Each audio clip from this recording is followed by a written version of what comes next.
Welcome to Payfunnels.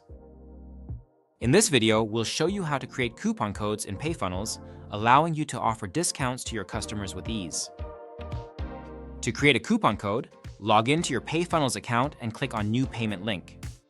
Then, enter the necessary information such as the product or service name, its description, the product and payment type, the amount, and any other required details. Next, scroll down to the coupon section and click Add. Then enter the coupon code title. After that, specify the discount type, either a percentage or a fixed amount that you want to apply under this coupon code. You can also set the redeem limit and the expiry date for the coupon. Once done, click Add and your coupon code will be created. Finally, save the payment link and you're all set.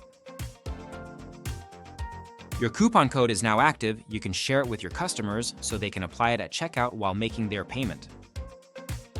If you have any questions, feel free to reach out to us at support@payfunnels.com. We're always happy to help.